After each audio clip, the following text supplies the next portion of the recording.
More holiday drama for the drama gods. Family situation is not awesome to start with, but they upped the ante and now want to backtrack. I'm okay with being the AH if that's how it plays out, but I don't really see this as being as bad as my mom is making it out to be. My 25-year-old female dad died when I was 7. My mom remarried when I was 9 and had Jill, 15-year-old female, and Janet, 13-year-old female, with her new husband afterward. I have never liked her husband, as he seemed dead set on replacing my dad and winning me over in the most obvious and obnoxious ways possible. I tolerated him as much as I could stand, but I have always refused to allow him to be called my dad or to act as if he is in any way. And when I moved out, I told him not to contact me unless something was wrong with Mom. I don't feel anything towards Jill and Janet and avoid them. I don't see them as siblings, even if they are by blood. This upset my mom and her husband, and I guess the kids, but there's nothing they can do about it. I can't feel what I don't feel, and I won't fake it. Since I left home, I usually spend the holidays with my dad's parents, visit my mom without the others, and go to the reunion on her side, where there are enough people that I don't have to deal with the others. This arrangement has been fine until last year, when my mom asked me to stay with them. I declined. She asked me if it was because of her husband and the girls. I said yes. I feel like keeping distance there is best. She told me if I'm not going to be part of her family, to not come at all anymore. I said okay, and still went to my grandparents and visited with members of the other side separately, but didn't see her or go to the big get-together. She lit my phone up like crazy, trying to get me to change my mind. It was embarrassing. This year, she asked when I wanted to get together with her, while I'm there, as if nothing happened. I told her I would respect her boundaries by not seeing her, since I'm not willing to play happy family with her husband and kids, and she set that as a condition. She said that wasn't what she meant, and she wants to see me. I told her she doesn't get to retract the ultimatum once laid out. If she wants to see me, she can travel to me, without the others, any time of year. But I'm going to see my family for Christmas, and if she doesn't want to be included in that, she doesn't have to be. Anyway, got a long screed from her husband, essentially calling me an AH. Jill apparently stalks my social media and tried trolling me, but I deleted her comments and blocked her without responding. I explained the situation to my grandparents on that side, and they say that my mom's husband gave her an ultimatum about me, so she's in a difficult place and doesn't know how to fix it. They suggested that they, my mom, and I have lunch to talk it out, but finding out that her husband was behind last year's issue makes me not want to deal with it even more. Edit. Thank you for the perspectives, both from those that voted it through, not the idiot, and those that voted yes. You're the idiot. It was interesting to read the dichotomy, and as I've been stuck in airports all day, it has given me some time and a starting place to think through my next move. For those triggered into becoming incoherently verbally hurtful in my inbox, my best wishes for overcoming whatever difficulty is plaguing your psyche. And thank you for providing a few anonymous examples to add to an upcoming lecture on various forms of cyberbullying. I will discuss the potential impact with a few trusted family members on that side first, and not make a snap decision. But I think I would prefer to simply end the debate myself and close the door on contact with my mom for the foreseeable future, instead of dragging this out while she dithers about whether she's allowed to see me or not. Maybe it can be reopened at some point in the future, if everyone is amenable, once there's been a chance to process and reflect. But even if not, I have no doubt that things will work out as they should. Now, for a few comments before the update. Comment 1. I'm going against the rest and say, not the idiot.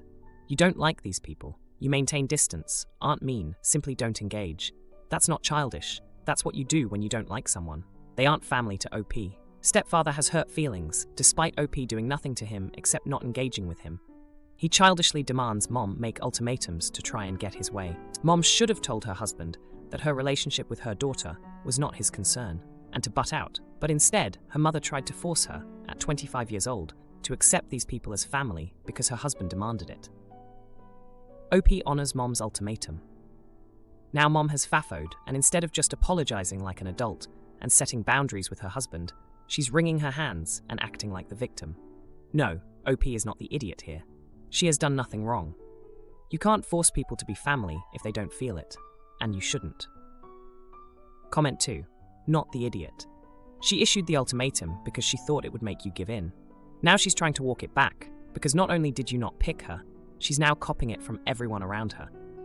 She made a bad choice. Now she has to live with the consequences, both for her and her husband, other kids. As long as you're happy with the level of communication, there's no need to change just because she's upset that she constantly picked her husband over you. Now for the update. Hey everyone, thanks for all the comments on my last post. It's been a wild few days, and I've got quite the update for you. So, after I posted last time, things took an unexpected turn. My mom showed up at my grandparents' place unannounced. She was alone, which was a shocker considering how she's been glued to her husband and my half-sisters for years. She looked like she had been crying, and my grandma, being the soft-hearted woman she is, let her in without a second thought. Turns out, my mom's husband had been putting a lot of pressure on her to fix the family, which meant getting me to fall in line. She finally had enough, and they had a huge fight. She told him she was going to see me, with or without his blessing. That's when he dropped a bombshell. He'd been keeping letters from me that my dad had written before he passed. Letters meant for me when I got older. My mom had no idea. I was flawed. Those letters were like a piece of my dad I never knew I was missing. My mom handed them over, apologizing for not knowing and for everything else. It was a lot to take in. I spent the night reading through my dad's words, feeling closer to him than I had in years. The next day, my mom asked if we could talk, just the two of us. We met at a local diner, a neutral place away from family pressures. She admitted that she had been wrong to try and force a relationship between me and her new family. She said she understood why I needed space and that she'd respect my boundaries from now on. It was a conversation I never thought we'd have. But here's where it gets even crazier. Jill, my younger half-sister, showed up out of nowhere. She had followed my mom, hoping to talk to me. She confessed that she had been the one to find the letters and told her dad, thinking it would bring us closer. When he hid them instead, she realized how messed up the situation was. She apologized for trolling me online and said she just wanted to get to know me, even if it was from a distance. I didn't know what to say. I was still processing the letters from my dad, and now this. I told Jill I needed time, and she understood. She gave me her number, just in case I ever wanted to reach out. As for my mom's husband, justice came in a subtle way. My mom decided to separate from him for a while, taking Jill and Janet with her. She said the fight and the letters were a wake-up call. She couldn't be with someone who would manipulate her relationship with her daughter. She's staying with my grandparents for now, figuring things out. I'm still in shock over everything that's happened. It's like the family drama I've been avoiding for years suddenly exploded, and now I'm left trying to piece together what this all means for me. But for the first time in a long time, I feel like there might be a chance for some kind of relationship with my mom, and maybe even Jill and Janet, in our own way. Now for the next story. Me, 25-year-old female, and my fiancé, 25-year-old male, are engaged and going to get married soon. My sister-in-law is blind, and my husband and I are not close with her or any of his family. He doesn't really contact them and has advised me to do the same. It isn't a surprise, as he was raised by his aunt and uncle since his parents were both 17 at that time, and his grandparents were either deceased or out of the country. His parents never tried to make any contact with him anyhow. They had a daughter after 6 years, who they cherished and thought of as their only child. Even though they were invited, they didn't show up, but only his sister showed up, which was unexpected, but she was actually very respectful, apologized on her family's behalf, and didn't make a fuss about anything. Also, his sister was not blind since birth. She had a terrible car accident due to which she lost her eyesight. Out of courtesy, I still invited them to my wedding. I was so happy about his sister showing up that I decided I wanted her to be my bridesmaid. Since she is blind, and I also sent special handwritten notes to my bridesmaids, I made her a tactile invitation card. I decided that as an activity, all of my bridesmaids would receive a card with a part of a painting in it, which I had commissioned from a professional painter of me and all my bridesmaids together. So when they would arrange and pin it up against a bulletin board, it would look like a complete painting. I conducted this activity during my bachelorette party. Also, there were no expenses spared at making my sister-in-law feel like she was just as cherished and a part of the celebration as others. The part of the painting on her card was also tactile around the borders and read in Braille, "You and me." After pinning all of them on the board, my sister-in-law went ahead to touch it, and that's where everything went downhill. Apparently, she expected everyone's card to be tactile to honor her and make her feel included. So when she went to feel them, and couldn't feel the tactile marks and realized others had gotten plain cards, she threw a whole fit about it. She ruined my bachelorette party and posted on her Instagram that I am a jerk and my wedding should be as empty as possible and that her brother is a fool to marry me. This broke my heart, but my fiancé supported me and we went on with the wedding. At first, I didn't know why she had a social media account in the first place, but I still decided to tell my friends, family, and bridesmaids to follow her since she requested, and now I deeply regret it. I haven't said anything to her because now I know nothing I do will be able to fix my broken heart and that I couldn't be bothered enough to care for her. Edit. It really was a surprise, and due to some complications with our planner, we didn't have much time to plan, and that's why only my sister-in-law received a tactile card. I understand how she could feel left out, but was it really right for her to do that? Now, for a few comments before the update. Comment 1. Sounds like your husband warned you and you didn't listen. Making a girl you don't know and had no relationship with a bridesmaid was generous, but not smart. You introduced an unknown personality into the dynamic, and it ruined what should have been a lovely day. Perhaps trust your husband on handling his own family going forward. Not the idiot. Comment 2. Not the idiot. But while I appreciate that you made some accommodation by brailing the blind sister-in-law's contribution to the painting, did it not occur to you that the whole picture activity might be a bit inappropriate when one of the bridesmaids is blind? Now, for the update. Hey everyone, it's been a month since my last post, and let me tell you, a lot has happened. I wish I could say things got better, but buckle up because this ride has only gotten bumpier. After the whole bachelorette party fiasco with my sister-in-law, things took an even more dramatic turn. You see, my fiancé and I thought we could move past her outburst and enjoy our wedding day. But boy, were we wrong. Let's rewind a bit. My fiancé, let's call him Alex, has always had a rocky relationship with his family. His parents were young and unprepared when they had him, and it wasn't long before he was living with his aunt and uncle. They were the ones who raised him, and his parents seemed to just move on, having another child, my sister-in-law, who they doted on. Alex learned to be independent early on, and I admired that about him. He didn't let his past define him. Fast forward to our wedding day. We thought his sister's Instagram rant would be the end of it. But no, she had more up her sleeve. During the ceremony, just as we were about to exchange vows, she stood up and started shouting about how I was a terrible person for not making all the bridesmaids' cards tactile. She claimed I was discriminating against her because of her blindness. The room went silent, and I felt my face flush with embarrassment. Alex was furious. He had always been protective of me, and seeing him confront his sister in front of all our guests was both heartwarming and heartbreaking. He had hoped for a peaceful wedding day, and instead, it turned into a family showdown. Now, remember how I mentioned Alex's parents never really cared for him? Well, they decided to make a surprise appearance at the wedding, probably because they heard about the drama and wanted to add fuel to the fire. They sided with their daughter, of course, accusing us of being insensitive and cruel. The confrontation was intense. Alex's uncle, who had been like a father to him, stepped in to defend us. He reminded everyone of how Alex's parents had abandoned him and how unfair it was for them to show up now and cause a scene. It was a mess, and our special day was ruined. But here's where karma comes into play, in its own subtle way. Amidst the chaos, Alex's uncle revealed something shocking. He had been putting money aside for Alex since he was a child, money that was supposed to be from his parents, but they never contributed a dime. That fund had grown significantly over the years, and he handed it over to us as a wedding gift. It was more than enough to cover the expenses of the wedding, and then some. Alex's parents and sister were stunned. They had no idea about the money, and you could see the greed in their eyes. But it was too late for them. Alex and I were the beneficiaries, and there was nothing they could do about it. The rest of the wedding was a blur. We managed to finish the ceremony, but the reception was awkward, to say the least. Many guests left early, and I don't blame them.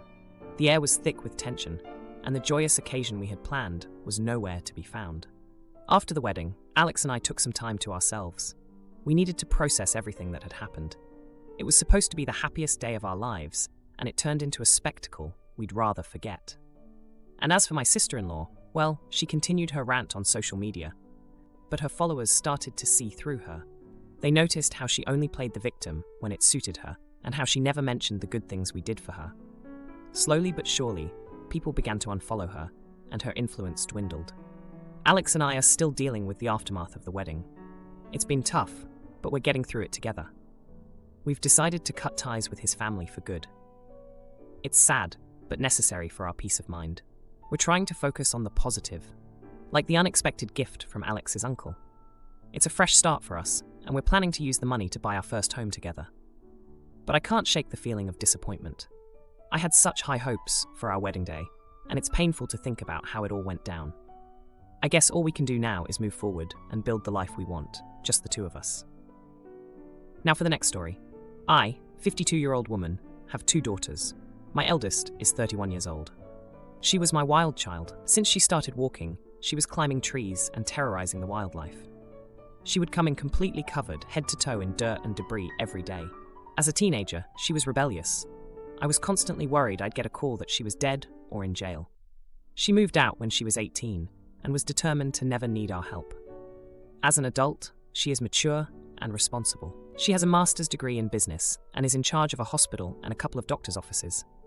She met her husband, 33 years old, when she was 21, and those two were perfect for each other. They own a farm and have a set of triplets. They had infertility problems. They have never once asked for money or really needed any help from us at all. Maybe to babysit every now and then, but that's about it. Those two just have it all put together. My youngest, 27 years old, lives in a camper trailer with her husband. They have 5 children, and she is pregnant again. They also have several cats and dogs. Both work, but both have low-paying jobs. Both refuse to do more. I gave her just as much as her sister to go to college. She chose not to and spent it all. It seems like every week they need money for something. We pay most of their bills: power, water, car insurance, phones, etc. I don't want my grandchildren living in the dark, so I pay. Recently, my husband and I did our will and named our eldest executor of the estate. We both have some serious health problems, so we figured it was time. Honestly, we should have done it sooner, but better late than never. Our eldest didn't say anything about the money, and mostly just asked questions about what we want her to do, how we want funerals, and if we wanted to be buried or cremated, what to do with the estate, etc. The normal end-of-life stuff. We, my husband and I, divided our inheritance, and our eldest got most of it. My reasoning is, our youngest has used all of her inheritance in the money we are constantly having to give her. I did divide out my jewelry equally, and several other items for them, and when we pass, they are to sell our home and equally split it. Well, this has caused a huge issue with my youngest, who believes I am favoring her sister. I don't believe so. Her sister has simply not needed any of her inheritance, and is the more responsible of my daughters. I know when the time comes, she will know what to do and will do what is necessary for everything. My youngest has decided to no longer speak to me, so I'm trying to figure out if I'm being a hole. Now, for a few comments before the update. Comment 1. Not the idiot. You have provided help for your immature and irresponsible daughter for much of her adult life. You are 100% correct. She has already spent a vast majority of her inheritance by taking money from you as often and as much as she has. She has a low-paying job and refuses to change, all while refusing to stop having kids. Who does that? Why in the hell would anyone want to live in a trailer with 6 kids and multiple animals? A little advice. Make sure your oldest daughter knows you want the house sold. I wouldn't be shocked if the youngest tries to talk the oldest into letting her have the house for her family when you're gone. Comment 2. Not the idiot. You are allowed to divide your estate as you see fit. It is not at all unusual for a person to divide their estate unequally, for many reasons. I guess the youngest figured the gravy train would keep coming, but you are spending her part of the estate now, as you explained. I would reconsider continuing to pay her now, though. What if your deaths aren't imminent, as you think? Do you want her to drain your estate? You are wise to let them know this in advance. Double-check with a lawyer that the will can't be challenged. Now, for the update. Hey everyone, thanks for all the comments on my last post. It's been a week, and boy, do I have an update for you. So, after the whole will situation blew up, things went from bad to worse. My youngest daughter, who had cut off communication, decided to confront me at the worst possible time. My husband had just been admitted to the hospital for his heart condition, and emotions were already running high. She showed up, unannounced, with all 5 kids in tow, right in the middle of the chaos. Her arrival was like a storm, loud and impossible to ignore. She demanded to know why I was punishing her by giving her less in the will. I tried to explain again that it wasn't punishment, but but she wasn't having any of it. In the midst of our heated argument, my eldest daughter walked in. She had been at the hospital managing some administrative issues when she heard the commotion. She tried to mediate, but that only made things worse. My youngest accused her of manipulating us into giving her more of the inheritance. The confrontation escalated quickly, and before I knew it, my youngest was shouting accusations and hurtful things not just at me, but at her sister too. She said that her sister had always been the golden child, always getting what she wanted, while she was left with scraps. It broke my heart to hear her say that, because it wasn't true. I've always loved them both equally. But the real jaw-dropper came when my eldest, in a rare moment of vulnerability, confessed that her life wasn't as perfect as it seemed. She revealed that the farm was struggling and they were barely making ends meet.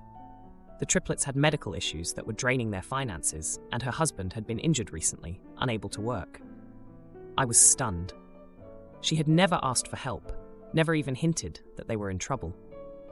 It was a side of her I hadn't seen since she was a rebellious teenager, trying to handle everything on her own. The realization that she was still that fiercely independent girl inside hit me hard. The room fell silent as we all processed what she had just said. My youngest's face softened, and I could see the regret in her eyes. But pride is a tricky thing, and instead of reconciling, she grabbed her kids and left, leaving a trail of tension behind. Since then, my husband's condition has stabilized, but the rift in our family has not. My youngest hasn't reached out, and my eldest is throwing herself into work, avoiding any personal discussions. It's like watching her revert to her teenage years, where she built walls so high I couldn't reach her. I've been reflecting on the past, wondering where things went wrong. I remember the days when my youngest would follow her big sister around, trying to be just like her. But as they grew up, their paths diverged so drastically. My eldest went off to college, while my youngest spent her college fund on a life that seemed to bring her joy at the time. I've been trying to bridge the gap, sending messages to my youngest, but they go unanswered. I worry about her, about all of them. The stress of the situation has taken a toll on my health too, but I keep that to myself. My husband and I have enough on our plate without adding to the family drama. The heartbreak of this whole ordeal is overwhelming. I never imagined my family would be torn apart like this, especially over something as trivial as money. I always thought the love we have for each other would be enough to overcome any obstacle. But now, I'm not so sure. I keep hoping for a moment of clarity, a chance for reconciliation, but as each day passes, that hope dims a little more. It's a heavy weight to carry, knowing that my decisions, however well-intentioned, have contributed to this divide. If you like this video, you'll probably like these too. Also, while you're here, please consider subscribing. It's your support that keeps this channel alive and allows me to make better and longer videos. Have a great day.